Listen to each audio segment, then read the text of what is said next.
to see how much that chip inside their brain is impacting everything that they stood for and turns them against the Jedi, and then ultimately, of course, leads to their demise. It's heartbreaking.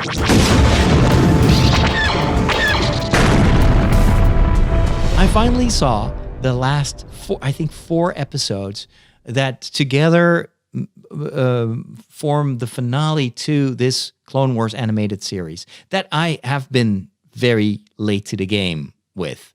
I've been, many people grew up with the Clone Wars, not I. I was like a hardcore movie Star Wars fan, and I did read the books, of course, and I played the video games, but the animated series never really got the opportunity to watch them. The main reason being that they were unavailable. They were not on TV.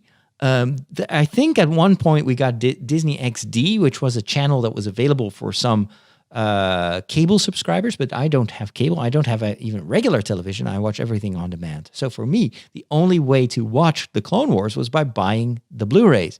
Now I did buy the Blu-ray of the first movie, the Clone Wars movie, and then the first season. I think I picked it up on Amazon during a sale. Still paid like $25 or euros for it. It was pretty expensive for one season. And then I didn't want to continue. That first season didn't work for me that well. And it's only now that Disney has posted everything they have in terms of animation on Disney Plus that I was able to go back and finally discover why this is such a well-loved series. I've been going through the series over the past few months, and then I started to watch the 7th season, which is kind of the like a bonus season, because Disney at first didn't want to, when they bought Lucasfilm, they didn't want to continue it, so they stopped actually Clone Wars.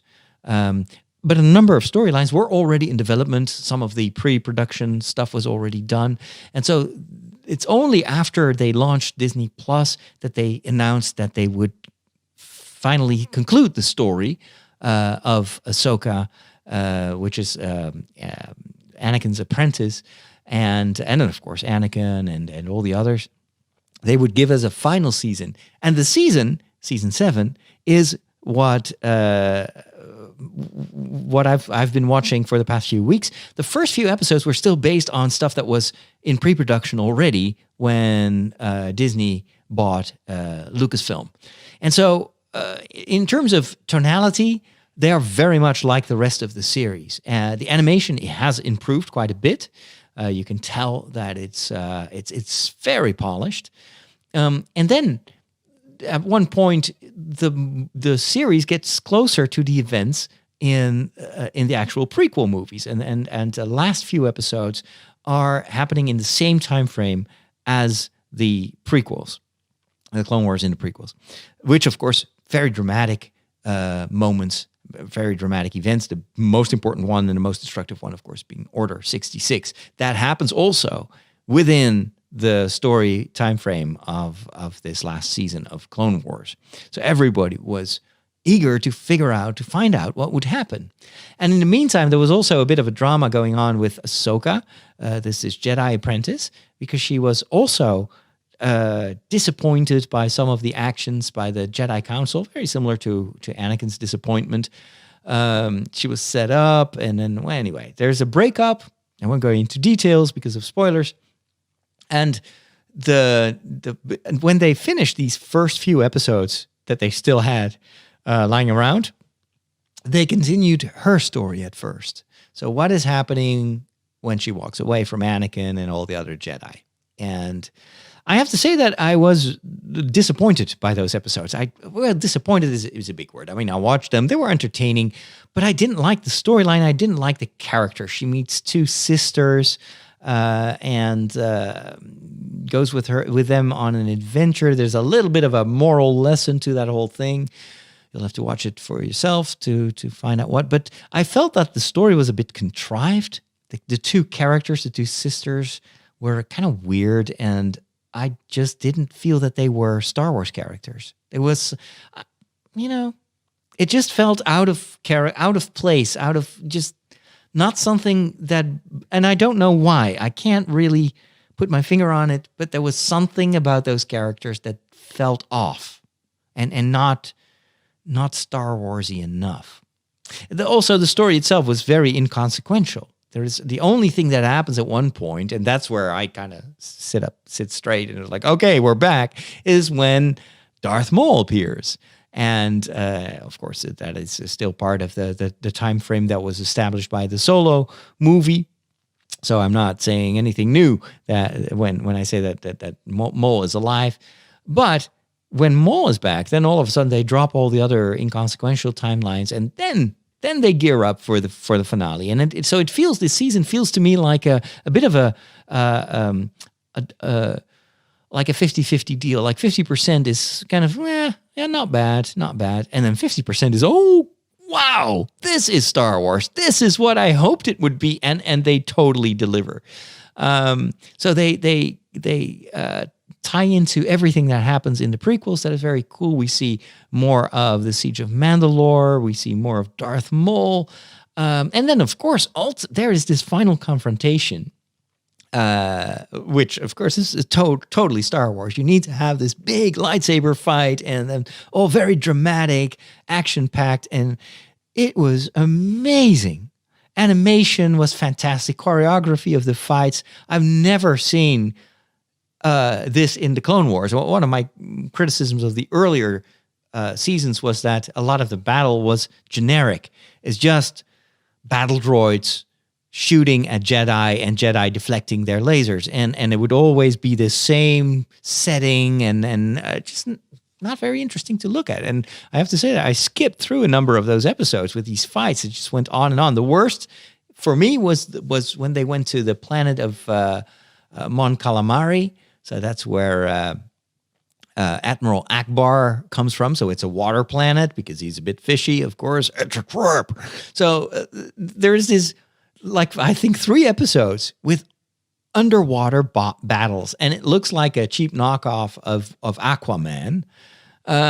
But so annoying. And so it just went on and on and on. And it's like, oh, yeah. What a filler episodes. Really not my thing. Also, that was really childish. The story was geared towards very young children.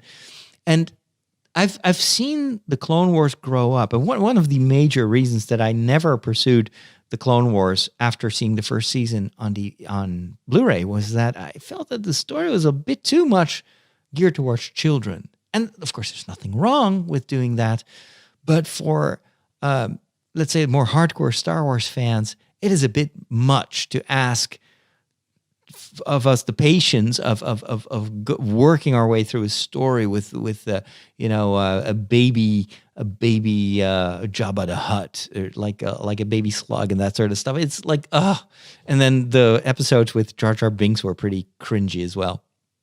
However, this last season shows what the potential is for animated storytelling, and I think sets the scene for even cooler stuff in the near future. These 4 last episodes felt like they were, I think, in terms of storytelling, sometimes even beyond what Lucas did in the prequels. It feels much more balanced than Revenge of the Sith. Everything, the animation is extremely subtle. So the character animation, you look at the eyes, even the pupils dilate and shrink in certain scenes just to enhance the emotion of the characters. And we know these characters and we love them so much that we're super involved in what happens to them in these final 4 episodes. Also, the tonality is completely different from most of the rest of the Clone Wars. It feels like even the opening is different. The music is very, very different. So they really pushed boundaries, and they used kind of at times the music made me think of Blade Runner, and that's a compliment. It's very moody, very slow. And some of the scenes are also really taking some time to set the scene and set the mood, to process what's really going on, because of course what's happening to the galaxy at that time is horrible. It's just Emperor Palpatine taking control of everything and everyone. Turns out he's been manipulating everyone, and his ultimate goal is the total destruction of the Jedi. And so everybody you love will die. All the Jedi will die. And by the hand of the stormtroopers, of the clone troopers, I should say. The clone troopers, that is, I think, one of the biggest merits of the Clone Wars series. They were humanized. All of a sudden, they're not just these, CGI soldiers, not too different from stormtroopers. And yes, you know that they are clones on the inside, but you hardly ever got to connect, in the movies that is, with the clone troopers themselves. And that's what Clone Wars does really well. So they all have their own distinct personality, even though they are clones, and you care for them. And then to see how much that chip inside their brain is impacting everything that they stood for and turns them against the Jedi, and then ultimately, of course, leads to their demise. It's heartbreaking. And these 4 final episodes really take the time to bring that across. And it's masterful. It's absolutely masterful. There is this final scene on a ship with Ahsoka, and the action is out of this world good. It is like, oh, I want to see this in real life. This should be in a real life action Star Wars movie. It was that good. It was fantastic. And I was like, oh, I can't believe this is animated. It's absolutely the best that they've done so far when it comes to animated series. And then there is this epilogue, which is very surprising. So they fast forward in time, and all of a sudden you're in the timeline of the original trilogy. So A New Hope, etc. And that one also gets very moody, it's very dark, very sad. And kudos to Filoni and all the others that have been giving all their energy and talent to wrapping this story up in the way they did it, because this is what I think the series and also the fans deserved, and they did not disappoint. So awesome work.